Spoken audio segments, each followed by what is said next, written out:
Salutations, respected viewers.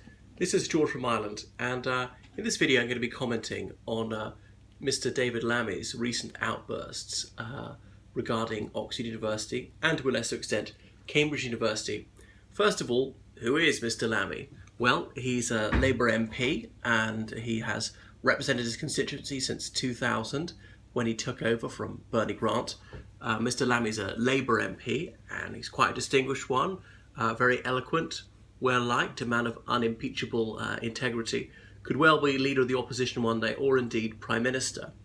So perhaps he's sincere in what he says, but recently he's caused a Twitter storm lambasting Oxford University and Cambridge, saying they don't take enough black British undergraduates.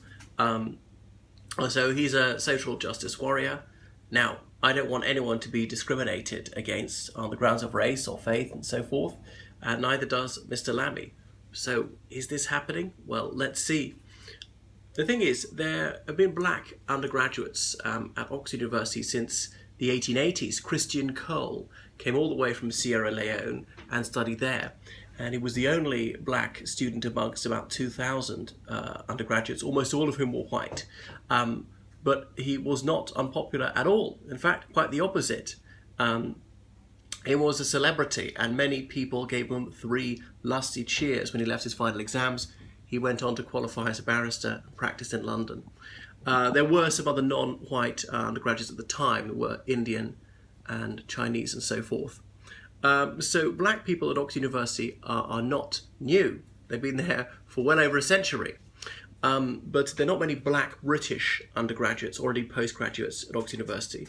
There are plenty of black people who are from outside the United Kingdom, who are citizens of African countries or the United States or various Caribbean countries. It's black British people who don't come to Oxford in significant numbers. Why is that? Well, because the black British community is something like 3% of the UK population, and we've got to be strict about this and say who are actually British citizens living in the United Kingdom. So quite a few are. There's some people who are citizens of other countries who are legally resident in the United Kingdom. So I'm not sure what the reasons are. Obviously, people should only apply if they have the requisite grades, more or less top grades in everything, and make a huge extracurricular contribution. So how many black British people would meet this criteria? I'm not sure. Is it significantly fewer than whites? Again, I don't know. I know that in the Afro-Caribbean community, the rate of people, particularly boys, getting 5 good GCSEs, including the vital subjects, was actually quite low. And it's obviously it's low amongst whites as well. Certain ethnic minority groups are the highest for achievement at GCSE and A-level. So I really don't think this is Oxford University's fault. There is not a nefarious plot to keep black people out of Oxford University. Oxford University is one of the least racist places in the world. And every ethnic group you can imagine is there, and there are very vociferous anti-racist campaigns, and it was a hotbed of anti-apartheid activity and so on. Now, often it's gone too far. We're thinking that statues of 19th century politicians ought to be removed because some people would take exception to that. Now, every politician and monarch has been controversial. Should they all be got rid of? Or about 8 years ago now, at the Conservative Association, somebody told a racially themed joke, as the result of which the whole association of about 600 people was banned. And it was kept banned for about 2 years. So what one person did, what a huge overreaction, just appeasing the tabloid press. Obviously, Oxford University cannot compel people to apply. But there are black British pupils who do apply to Oxford University, and their acceptance rates are lower. Why is that? Only half as high as for whites. Now, well, some research has been done on this, and Mr. Lammy ought to know. His question was answered a couple of years ago. It's because black British applicants mainly apply for the most competitive subjects. In the case of classics, one's chance of getting in is about 50%, so only roughly 2 applicants per place. Things like law and medicine is much lower. It might be as low as 10%. It depends on the college choice as well. So it's applying for the more competitive subjects in colleges. There are 39 colleges in Oxford University. About 35 of them take undergraduates. A couple only take postgraduates. So what about the grades these people have? I don't know. A statistical study could be done on that. Are black British people, on the whole, not as well prepared as whites for their interviews? I don't know. There's a possible explanation. Could there be racial prejudice? Yes, there could be some racial prejudice at play. I really don't think there's much. There are plenty of ethnic minority dons, and many of the white dons are outspoken in their anti-racist activism. There may well be some virtue signalling there. However, their motives are not entirely insincere. They may well be actuated by a heartfelt desire to promote good race relations and to help people who have been disadvantaged hitherto. So I suspect that this was a point scoring by David Lammy. This is sure to play well with his constituency. Labour likes to see ethnic minority people as a vote bank for them. The ethnic minority groups are not as pro-Labour as they used to be. Certainly the British Indian community, increasingly affluent and influential, feels very comfortable in the Conservative and Unionist Party.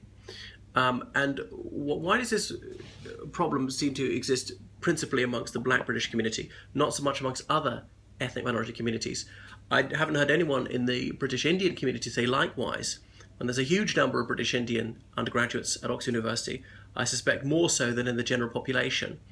To a lesser extent, that might be true of British Pakistanis and so on, definitely amongst British Chinese people. So they're certainly not discriminated against. If one were to use raw statistics, you'd say they were discriminated in favour of and discriminated against whites. I think it's preposterous. It really is ridiculous to assume that because a group constitutes X percentage of the population, they ought to be X percentage of the undergraduates at Oxford, or the police, or the chefs, or the acrobats, or the whatever. It's an evidenceless proposition that academic ability and drive must be exactly the same amongst all ethnic groups. Now, it could be that it's not. So I don't think we should start from this presumption. And it's taken as an axiom by many people that academic ability is distributed absolutely evenly in all subjects, amongst all ethnicities, amongst both genders, amongst people of all social classes. Now, people should have equality of opportunity, but obviously we can't guarantee that there'll be equality of outcome.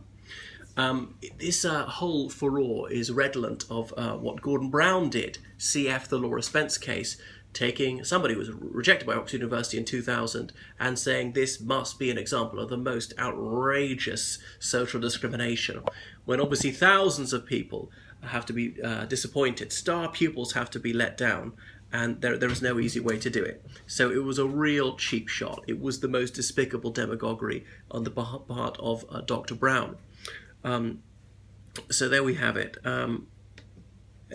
Labour might try and run with this one, and they know that excoriating Oxford University and Cambridge again will go down well amongst many working class voters who hate the toffs.